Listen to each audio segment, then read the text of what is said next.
You're listening to an Anazao Ministries podcast. Have you ever wondered, do clones have souls? If so, then how would you define a soul? Good question, Will.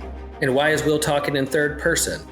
I don't know. Today is our day where we talk about Revenge of the Fifth, not the fifth episode. This isn't the fifth episode. We've had lots of episodes of Systematic Geekology, but this is coming out on May 5th. So we're calling this Revenge of the Fifth, another episode of Systematic Geekology.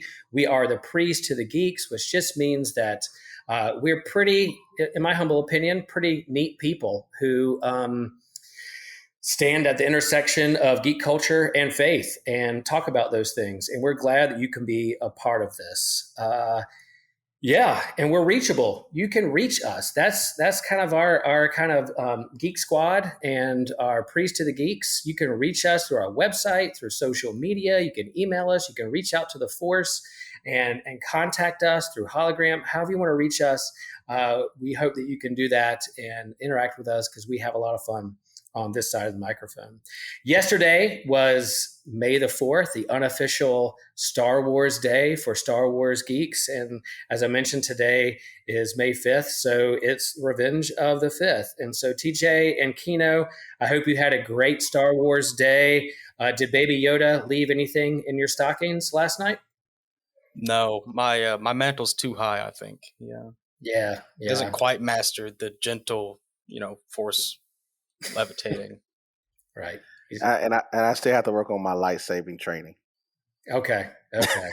Yeah, I didn't know if he left a little chainmail armor there for you, or a little, kind of something, one of these kind of force objects to help you move rocks and things. But yeah, I hope you had a good Star Wars day, and we're going to lean into Revenge of the Fifth, May 5th, and we're going to talk about the Sith and clones. This is our episode where we talk about and ask the question, do clones have souls? And they kind of go down that road with kind of the history of Star Wars and our fandom and how much we love this genre. Let me ask you guys, let's introduce ourselves. As I said, I'm Will Rose. I am from Chapel Hill, North Carolina. I'm a huge Star Wars fan. I'm really excited about really this month of May. A lot of great geek things are coming out. The Doctor Strange movie. We have an Obi-Wan Kenobi series coming to Disney Plus here at the end of this month. So man, it's a great geeky month. And yeah, you probably know that I love Star Wars because my avatar on the website and on these episodes is like a bald Jedi with a green lightsaber. So yeah, I want to embody all things Star Wars. TJ, introduce yourself, who you are, and what are you geeking out on? Well, I am TJ, believe it or not, TJ Blackwell, sort of my birth name, but I've really been geeking out on, and this is a weird one, Apex Legends recently. Okay.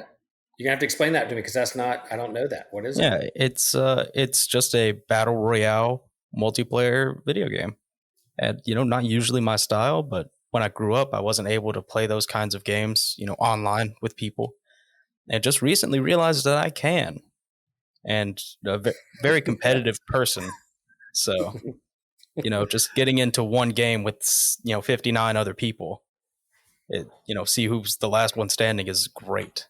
I love it.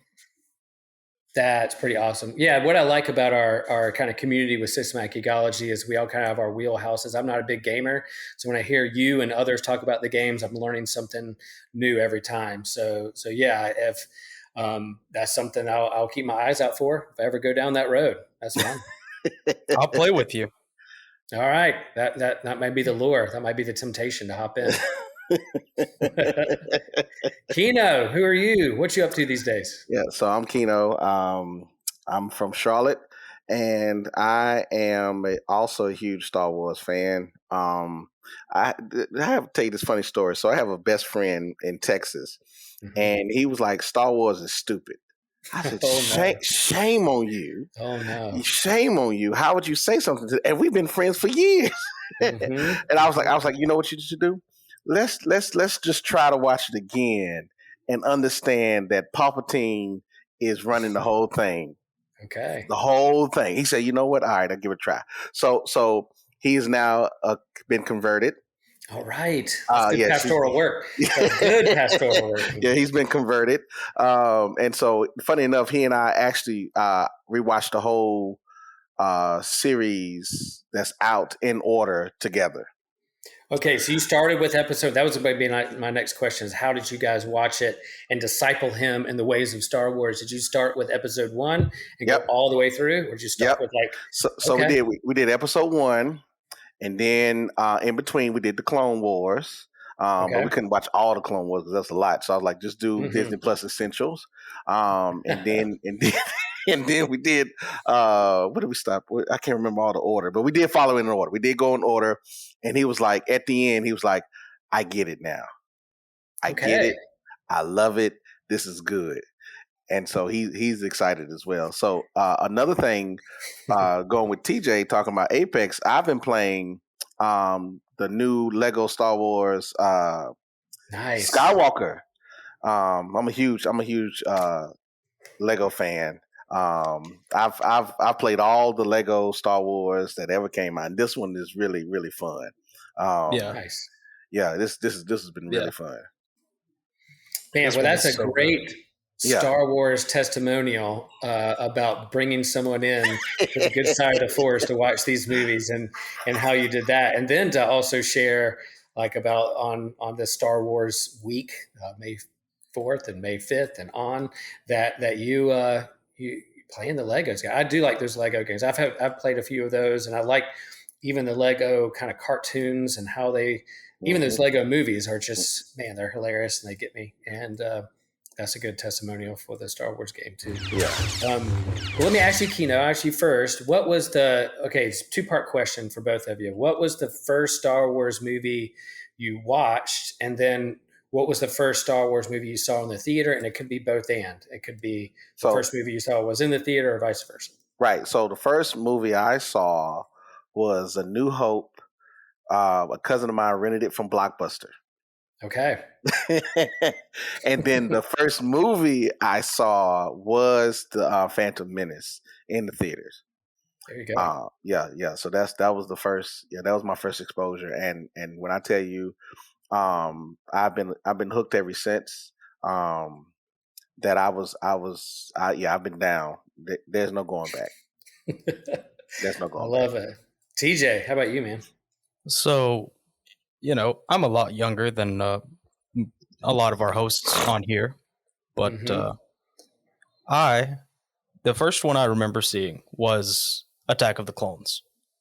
Okay. I'm nearly positive we owned all 6 on DVD, but I only really liked to watch Attack of the Clones when I was a kid. Probably watched them all, but Attack of the Clones had pod racing in it. Not pod racing. It had, the pit fight. Oh, yeah. For some reason. The Battle of, Battle of Geonosis. There you go. Yeah. And for whatever reason, it just stayed in my DVD player. It was either that or Jurassic Park 3. Both incredible choices for those series. I know. But the first one I watched in theaters was The Force Awakens. Oh, wow. With my brother-in-law. Oh, wow. Yeah. So, I'm 22. So if I did see, episode 2 or episode 3 in theaters, I don't remember it. Right. Yeah, that's pretty cool. Yeah, we have all kind of stages and generations here, Star Wars generations, and under the umbrella of the Geekverse, and Kino seeing the Star Wars on VHS from Blockbuster that puts him in a certain decade of living and life, and then TJ sharing about the DVD and what him seeing Force Awakens in the theater. I'm one of the elder statesmen, the oldest of our hosts here, and I'm not shy to say that the first one I saw in the theater was the original in 1977. I think it was 1978 because I think it was in the theaters and they took it off the theaters and then they re-released it because they knew how popular it was. I think there's some history there of them putting it back in the theaters like the summer of 1978. And I was probably a little bit older then, so like 5 or 6 years old. So that was one of the first movies I ever saw in the theater. was the original Star Wars, and then we could not wait to see The Empire Strikes Back. Like that, the hype for that movie was just out of the park. And so, yeah, the first movie I saw was A New Hope, and then it was off to the races. That was what I grew up on as my childhood, and I've loved the journey. Yeah, there's certain movies that I've really loved, and there's certain movies I haven't loved as much. And there have been times when I've had to wrestle with the dark side of my toxic fandom of Star Wars.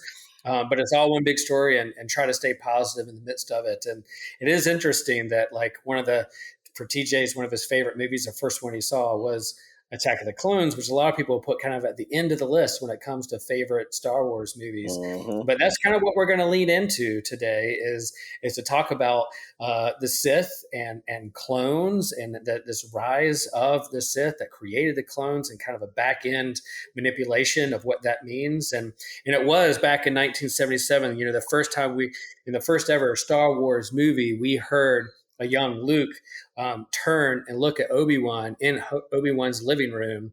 You fought in the Clone Wars, and that just tiny little phrase, that tiny little sentence, for us watching that movie for the first time, it stuck with us. We're like, what is that?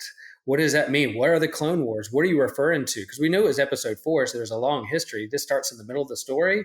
And then Leia, in the hologram says something like, you fought with my father in the Clone Wars. So we didn't know who's her father. And no, there's a little down the road. Yeah. So they're talking about the same person, but this kind of idea of the clones and who they were blew our minds. And we had to wait a long time for that. We get the Skywalker saga and the journey and the redemption arc of Darth Vader.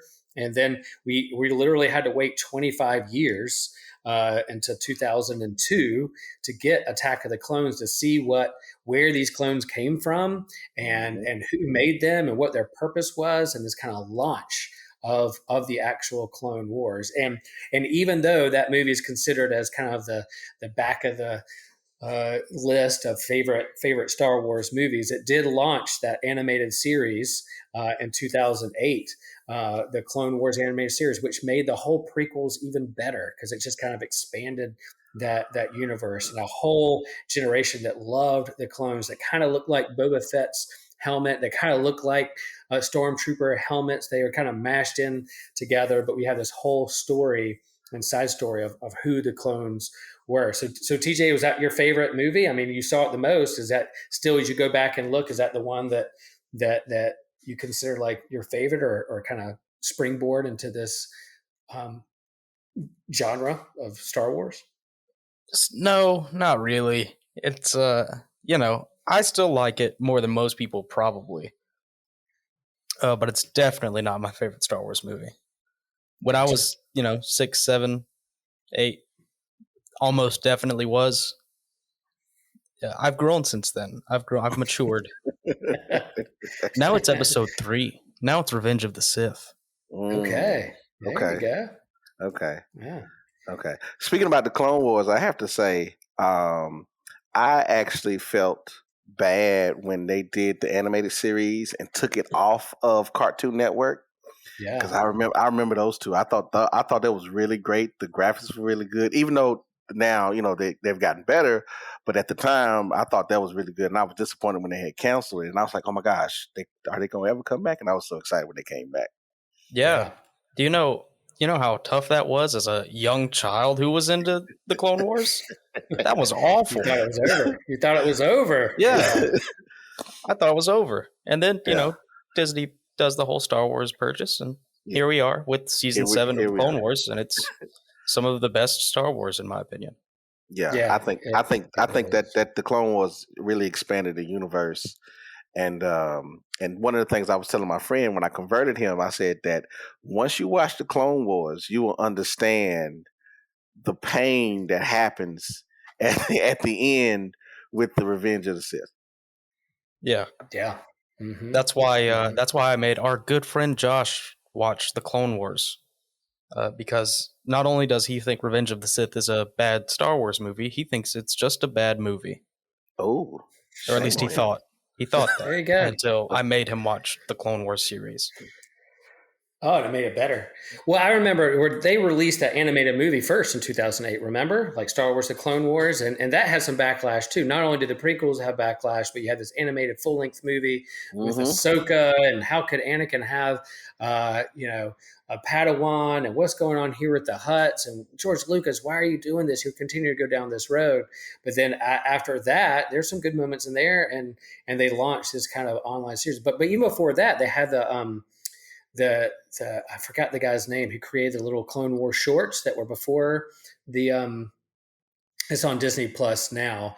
It's like the original Clone War anime. It's almost anime style, Yeah, real quick. it's Genndy Tartakovsky, Exactly. That's the one. Samurai Jack creator. Exactly. Yes. And I love that so much. When that dropped on Cartoon Network way back when in the early 2000s, I was like, man, this is like, I loved it. This is what you can do with Star Wars. If we're not going to get any more movies, if it's the story's over, then this is where we can fill in the gaps and really expand this universe in this kind of style of animation. And I loved it. So yeah, if you guys out there listening haven't seen that on Disney Plus yet, it's super fun. That might even be what I do to kind of celebrate this whole Star Wars week, to go back and watch all of those, because it's a lot of fun. And it's like, in my opinion, the best depiction of General Grievous as who he's supposed to be, who he's touted to be. He really makes it feel like he is a terrifying cyborg general that hunts Jedi for fun. Mm-hmm. Yeah. Mm-hmm. And he does it well. Yeah, that's a good point. And the Clone Wars animated series, 7 seasons, and then Disney brought it back into the 7th final season, leaning into kind of the Ahsoka story, which then led into like expanding her story a little bit, so we understand her more when she comes into live action with The Mandalorian. So, yeah, I think you could take Star Wars as one of those genres that, yeah, it has its big kind of themes and beats of call stories and redemption arcs, but there you can also take like one phrase or one character and build a whole series off of it, build a whole brand new kind of, it's a big galaxy, it's a big universe, and you can kind of expand it and grow. So there's endless amount of toys that they can bring out and play with in this great thing that we call Star Wars, for sure. Yeah.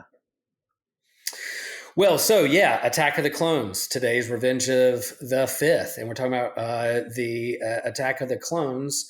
It lends itself, this whole part of asking, what are the Clone Wars? Who are the clones? That we kind of switch and turn and think, what are clones themselves? And it's sci-fi. Yeah, it happened in a galaxy far, far away, long time ago, but they're using technology and kind of science is mixed with the mystical and the Force, and you have Jedi, but you also have this kind of technology-based society that use things to either protect and defend, or to manipulate and to conquer. And so here's this kind of technology, scientific technology, that used cloning to create a whole army. And yeah, they're on the side of the good side first, but we didn't know until the end, this Order 66, they were implanted with this trigger to turn on the Jedi and really kind of be the army for Palpatine, for the Sith. And we're assuming those who are listening to this, they've seen all this, and there's no spoilers because it's Star Wars,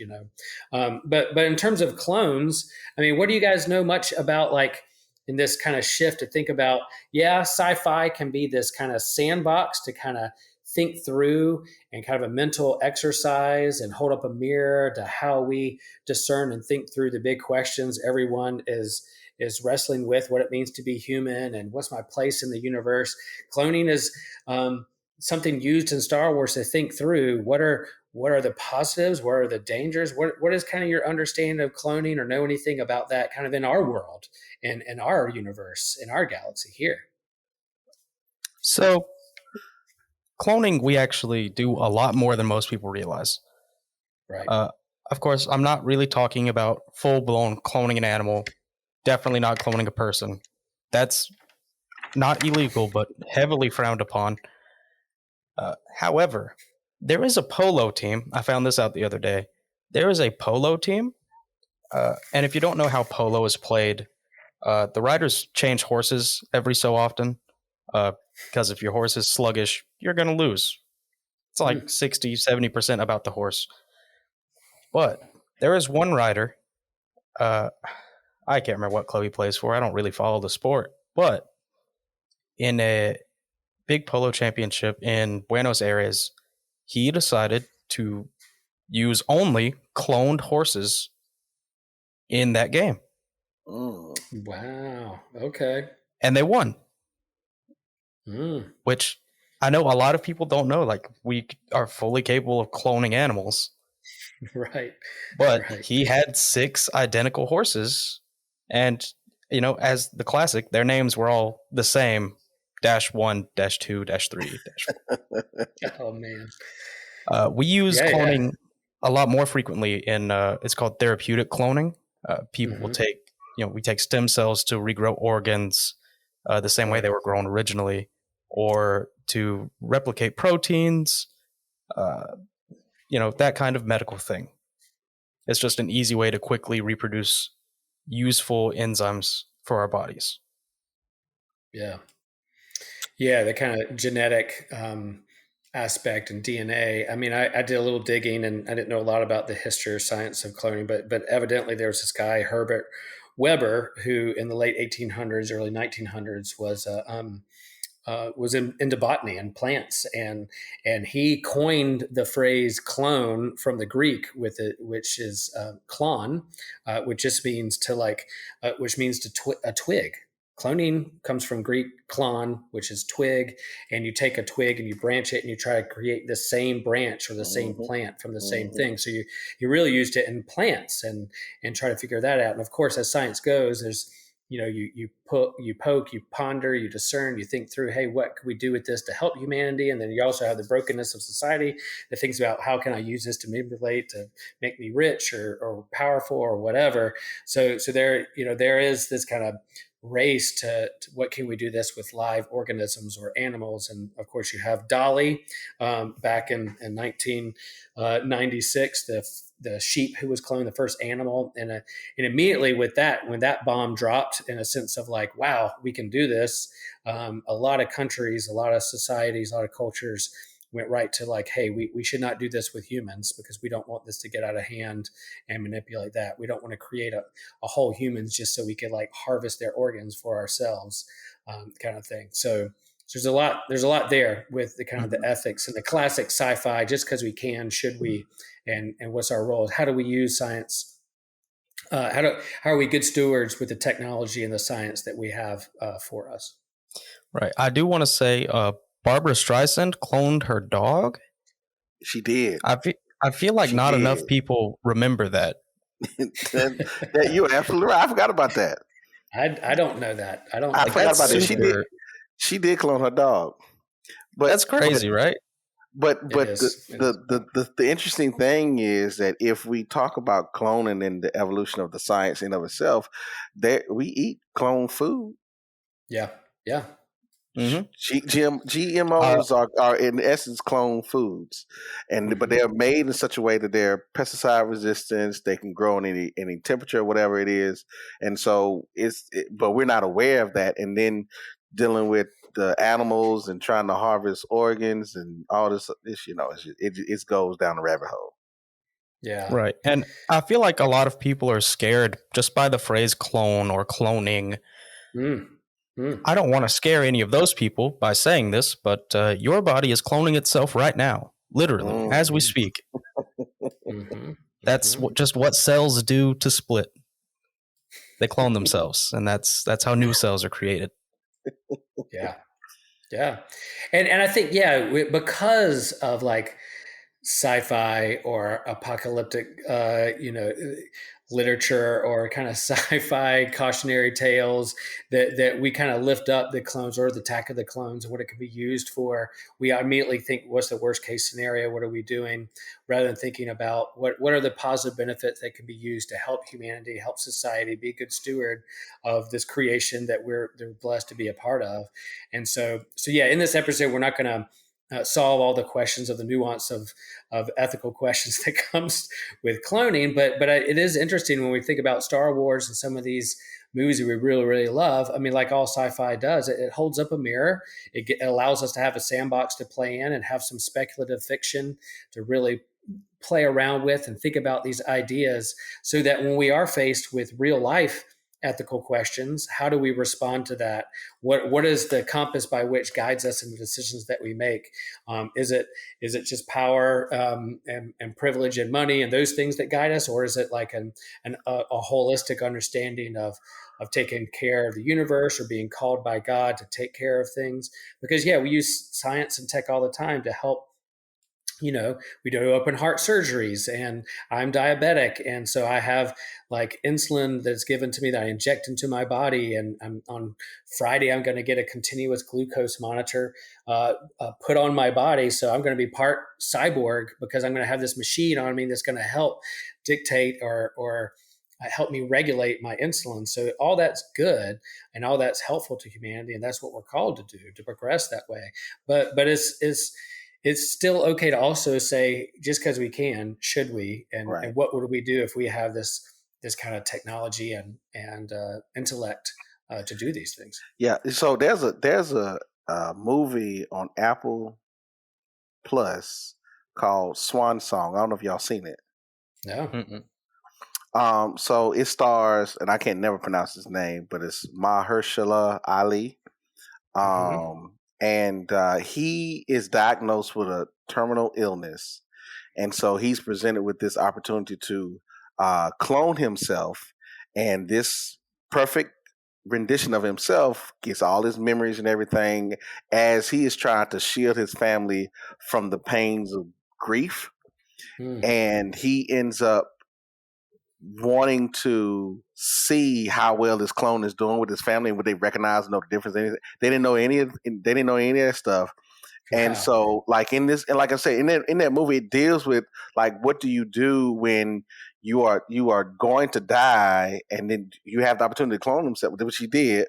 And then realizing that, okay, they don't know that I'm suffering over here and they're carrying on, but that's the decision that he made and all this other stuff. So yeah, if you get a chance, guys, go check out that Swan Song, because it deals with a lot of the ethical issues about cloning and grief and family systems and those things.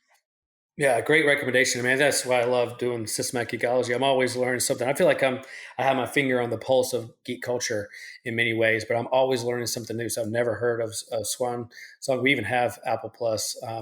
Even one thing, what show we've been watching is Severance, which is kind of how to manipulate the brain. We're only in episode 2, but like this severing from like your personal life and your work life and keeping them two separate and the boundaries, but then they're manipulating the brain. They're injecting things to folks to manipulate their memory. So again, like, what can we do with our science and technology that helps people flourish and give them a quality of life that we all long for? But then when it goes down a dark road, it's important to ask those questions: why and should we, and then what's governing the decisions that we make. Yeah. So let's deal with the main issue about the clones in Star Wars, is that they were made by the Sith.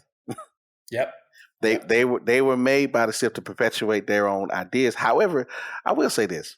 In rewatching the whole Star Wars series, and I mean everything that was in between Mandalorian, the Clone Wars, all that stuff,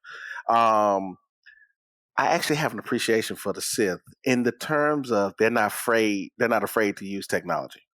Now their motivation is wrong, yes, but they're never afraid to use technology to perpetuate their own ideals. Right.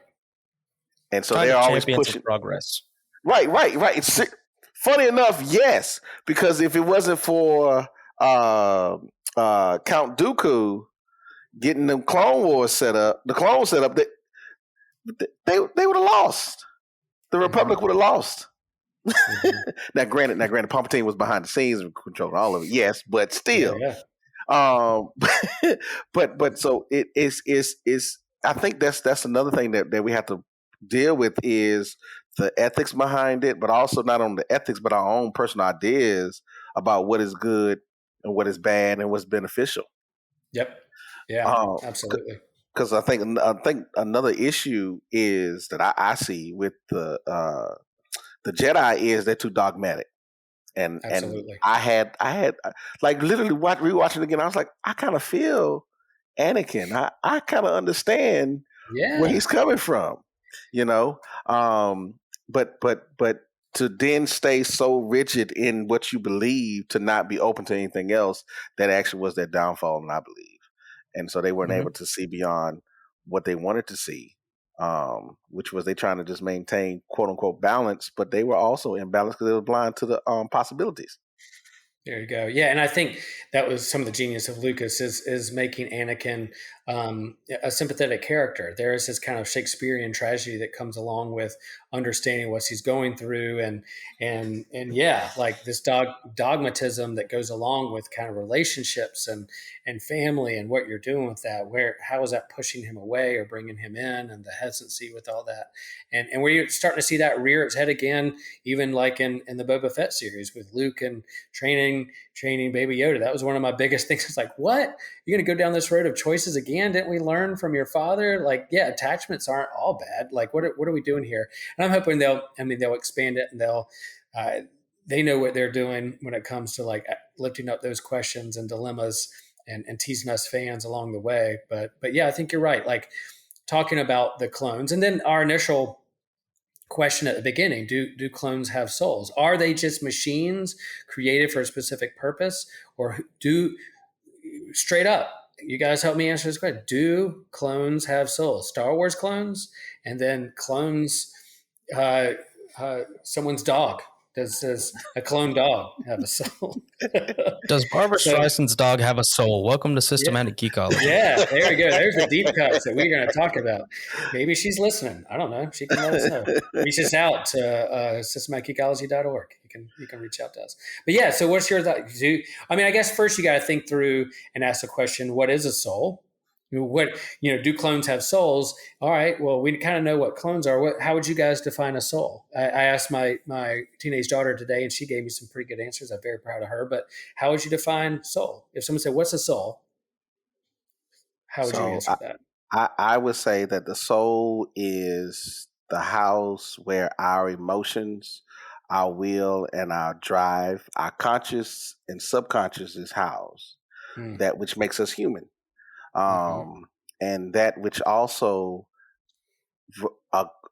connects us to the Imago Dei, to the image of God.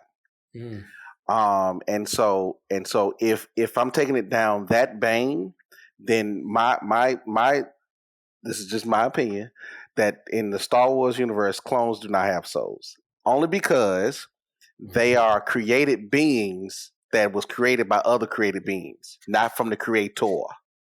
Okay, that's just my take. However, I do recognize, though, they do have feelings, they do have emotions, they have a conscious, subconscious, they go through trauma, they have, I get that. However, in that vein, that's no for me. Right. So it's just ethically, you cannot say they have souls. Right. Yeah, I get that. However, I disagree.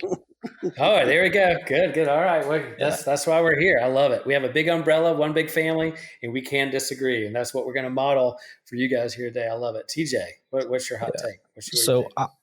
I think the soul is where your mind, feelings, thoughts reside.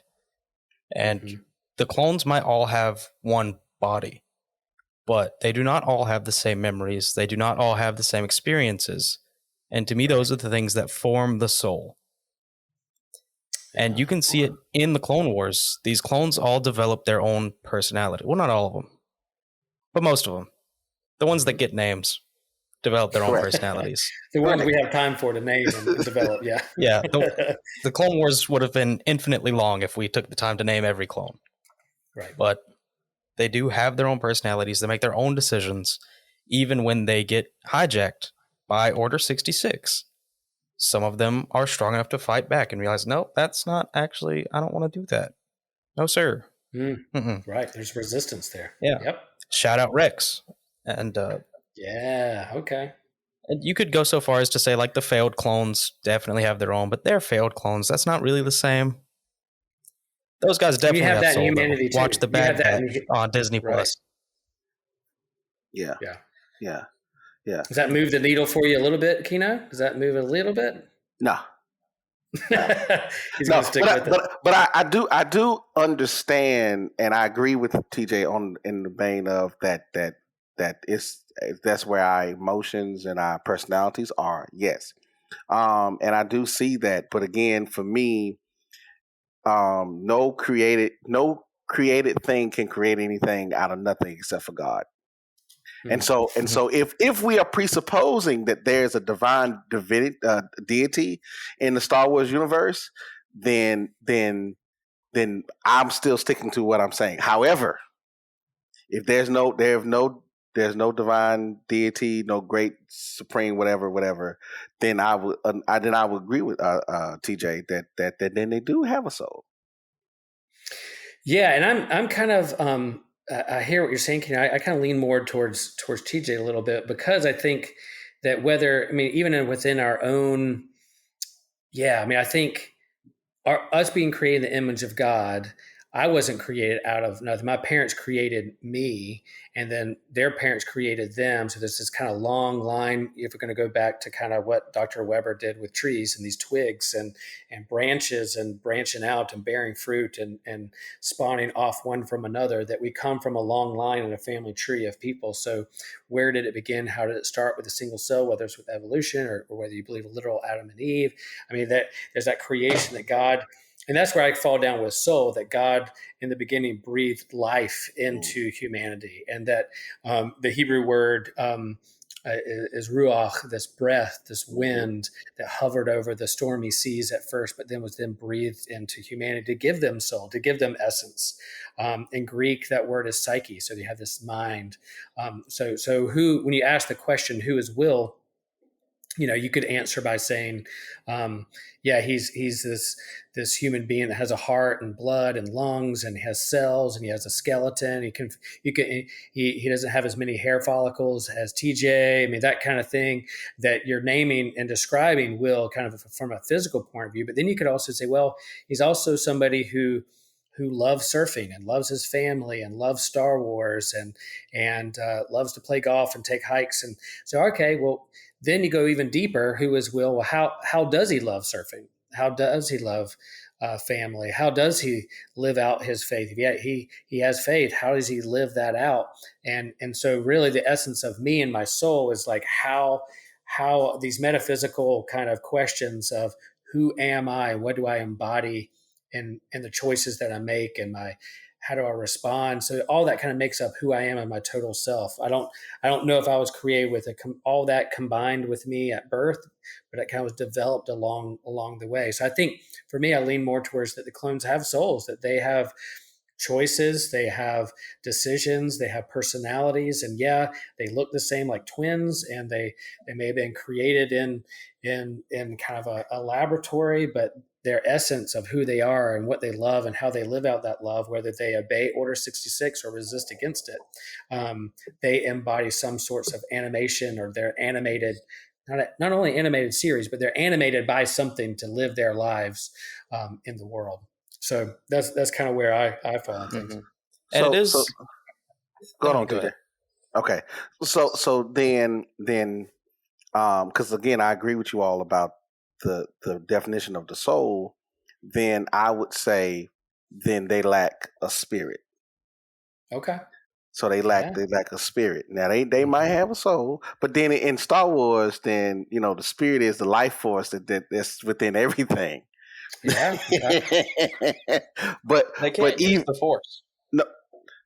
No. Have they? Has there been any clones used the force? That's what I was going to say. Kino, you're right. Like, have they done a metachlorian count on a clone? I don't think so. But it doesn't mean that. No. But it doesn't mean that they couldn't be a force wielder. Mm-hmm. That they can train to do that, but with respect to what we've been discussing, so we're saying that the soul is that which makes us who we are as individuals, and so I agree with that, but then I'll say that then they lack a spirit. Okay. So apparently, in the Rise of Skywalker book, they talked about cloning Palpatine, and they said the clone can either be a perfect replication with no force sensitivity, or it can be force sensitive and imperfect. And that was Snoke. Yeah, Snoke. Yeah. That was Snoke. That was Snoke. Yeah, good pull. That's a good pull. Yeah. Good pull, TJ. Yeah, that's Mhm. nice. Yeah. So okay.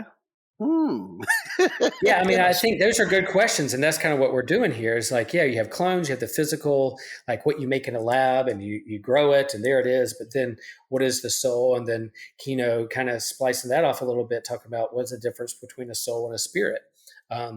Greeks believed in the immortality of the soul. We're embodied with that, and that goes off. But the Hebrews didn't necessarily believe in the immortality of the soul. They thought the soul was intimately connected to the body and inseparable. And that's why there was this belief of resurrection. And that's why it's important for Christians, especially the season of Easter, to think about like, yeah, the body is really important. It's not just our spirits floating up to heaven to play the harp on a cloud one day, but there's a physical resurrection, a part of our faith when it comes to an embodied Christ. And then what happens to us when we die, and our spirit and our soul, body, all that kind of is entangled with one another. That, man, which I love about geek stuff and what we're doing with Systematic Geekology, we can talk about Star Wars, and it leads us down the road of like, what's the true nature of like Jesus's resurrected body or not, and his spirit, his Holy Ghost, his spirit, like, all connected with one another. Is good stuff. So I guess if you operate under the presumption that our soul is God in ourselves, he gave us, that is our life through him. Mm-hmm. You could say that in the Star Wars universe, the Force itself is the divine presence. Yeah. Yep. Mm-hmm. And everything that has the Force has a soul. Not can actually use it, but No. In the same way that everything is connected to the Force, yeah. And back to the beginning of how Obi-Wan described it in the original movie, it penetrates and helped everything. The way he described the Force in that same conversation and talking about the Clone Wars, that same conversation, a few sentences later, describes the Force as this life force that binds all things and gives it life. So that's interesting too. Right. Does Boba Fett have a soul? Man, you're leading down the road of what I was going to add. Like, who's your favorite clone? Yeah, Boba Fett's a clone. You have Rex. You have in the Bad Batch, Omega. Is she going to be Force? She's Boba Fett's sister. And so, is she going to be Force sensitive, or be it? She has her own personality and has a different trajectory than the most ruthless bounty hunter in the universe. I mean, she's not just a clone of the same genetic makeup as Boba Fett in a different gender, but she's also has her own personality and loves and hates and fears. Yeah. Does Boba Fett have a soul? Man, Kino, I'll throw that to you. Does Boba Fett have a soul? Yes. Oof. Yes. Okay. Yes. So again, I'm agreeing with you all that the soul houses our personalities and who we are, and makes us individuals. It gives us our consciousness and our subconscious. Mm-hmm. So yes. Okay. Yeah. So you look at Rex, and is Rex going to show up in a movie or a TV show at some point, most likely live action? You have you have the soldiers who are almost like machines, or like the droid army of the prequels. But then they start as time progressed, they evolve, they have choices, they develop their own personalities. The Bad Batch, kind of, it lets you off the hook a little bit, because they say they either they're the defects, or they are manipulated to have a certain gift a certain way, but they're making their own choices. They have their own personalities in the Bad Batch, rather than just like, carbon cutouts of one another. We're starting to see a little bit more personalities and soul, how they carry themselves and how they react in the universe. Yeah. Another thing they have to contend with, though, is the accelerated aging from their cloning process, or their normal cloning process. For Rex, they're children for a very short period of time. Right. Boba Fett was the exception, because Jango wanted a son. Mm-hmm.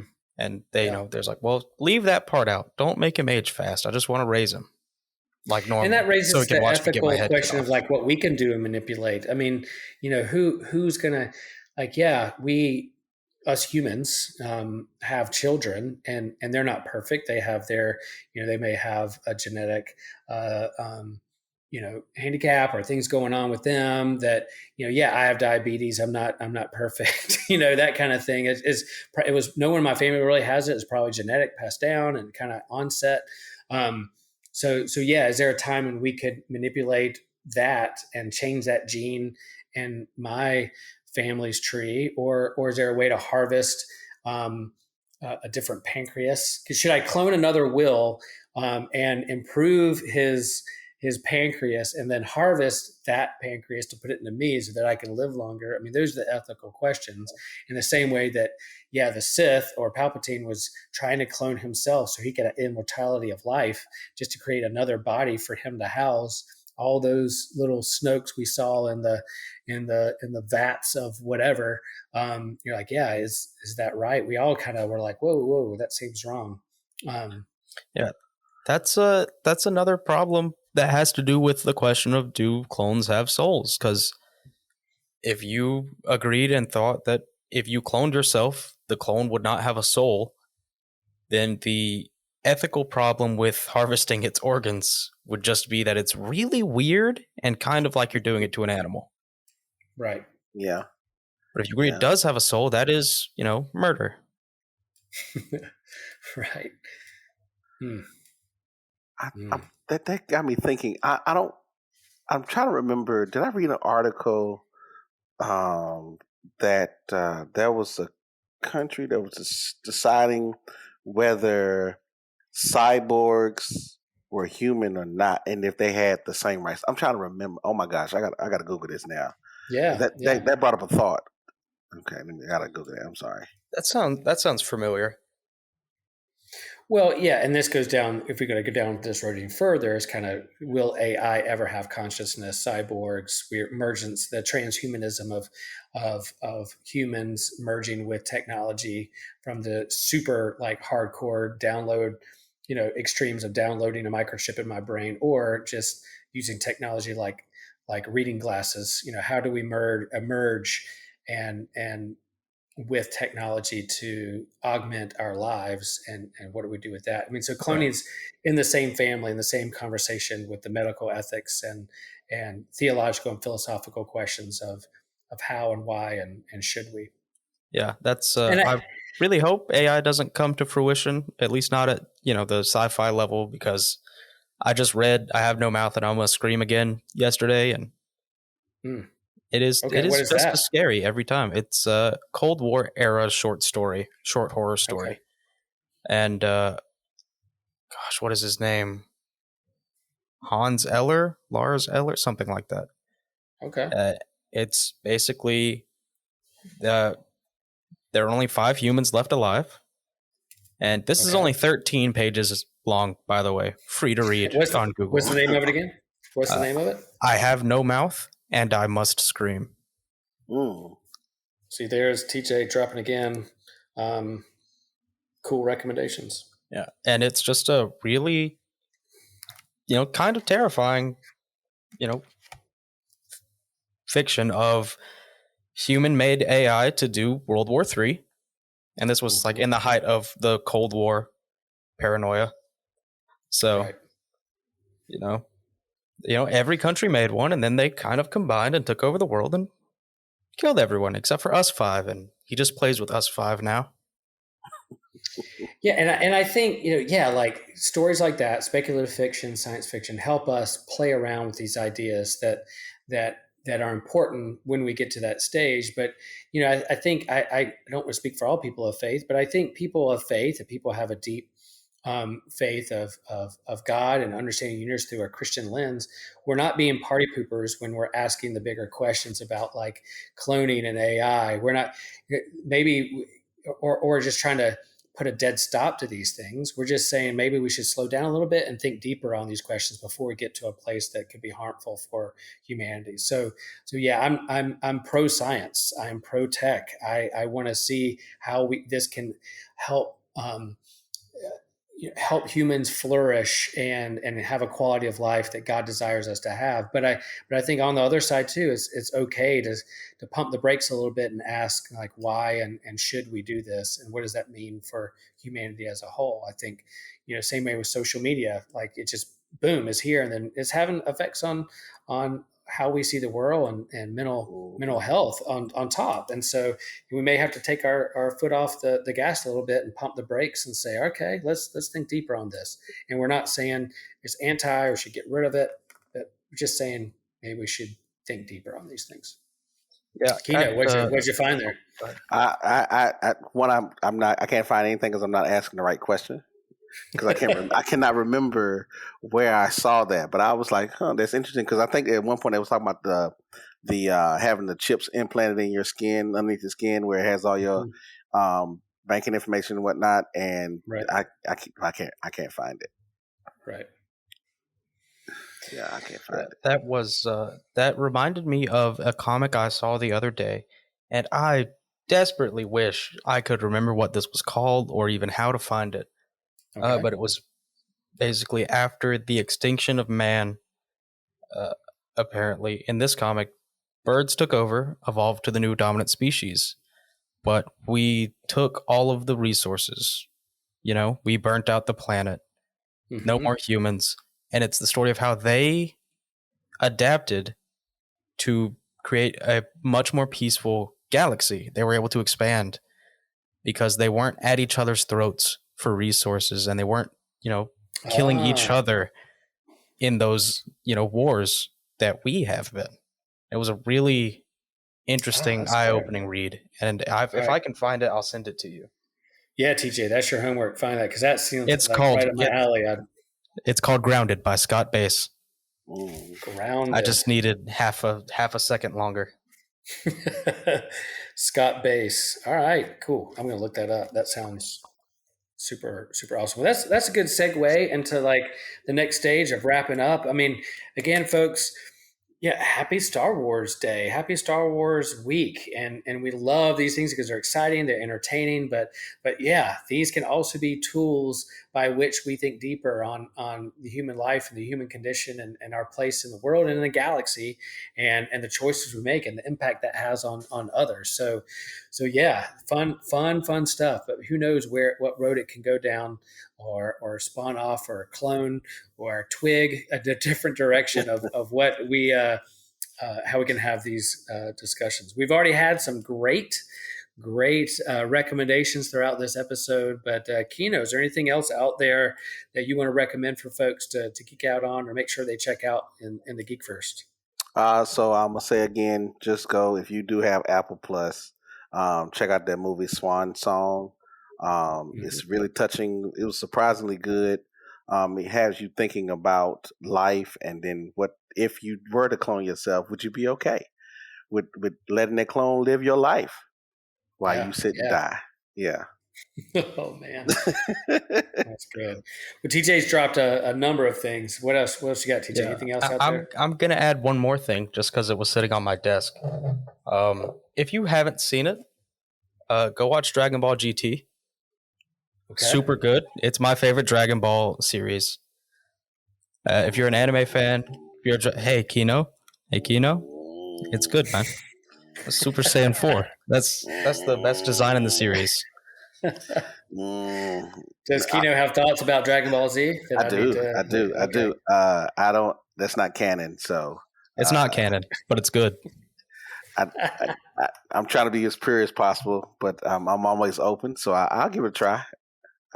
Yeah, it's not canon, but it's a good story. And if you don't agree that it's a good story, Super Saiyan 4 Goku and Vegeta is definitely.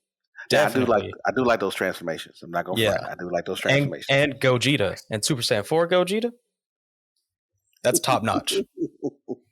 I love it. That's great. Yeah, well, my recommendations this go around revolve around Star Wars too. Like I go in there and there's a lot of, not just the main movies, but a lot of like specials on Disney Plus and a lot of things you can get to that these stories spawn off into others. And then also being a big comic book nerd and geek, I love Jason Aaron's run on Marvel's reboot of Marvel finally got Star Wars back. They had Marvel Comics had Star Wars in the 70s and 80s, and then it went to Dark Horse, and then with the acquisition of Disney, or Disney getting Marvel, they were able to get Star Wars back into their house. They rebooted Star Wars comics with Jason Aaron and one of my favorite artists, John Cassidy. And this, in the timeline of these comics, it happens right after A New Hope. So the storyline is after A New Hope and before The Empire Strikes Back. What happened within those couple of years, filling in the gaps. And it's super fun, a lot of fun action. If you like comics, graphic novels, hunt that down. And then just another thing I'm geeking out on that I heard that they might be doing, the rumors are out there that Disney Plus is going to make another Star Wars animated series called Tales of the Jedi.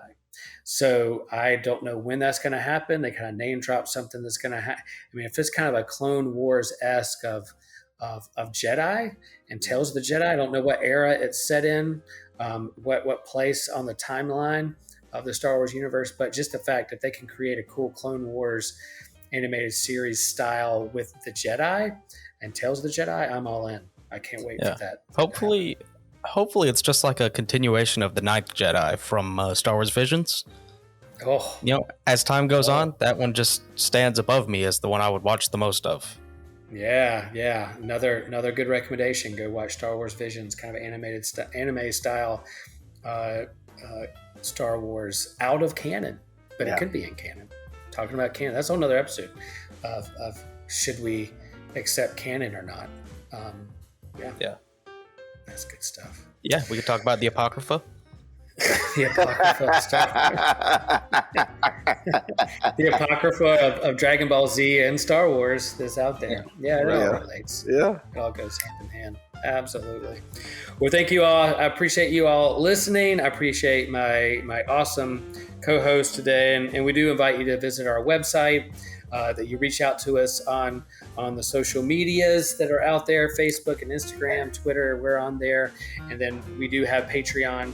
We hope that you can support us. There's a lot of cool Patreon extras, and TJ's leading a D&D game on there that if you want to in as a part of the game or just an observer, or for TJ to explain to you what D&D is all about if you've never played, he can do that. And so, support us, help us keep this thing going. We have a lot of fun episodes ready to go over the summer as we continue to move on as the Grease to the Geeks. So may the Force be with you, and remember to share the faith, share the geek.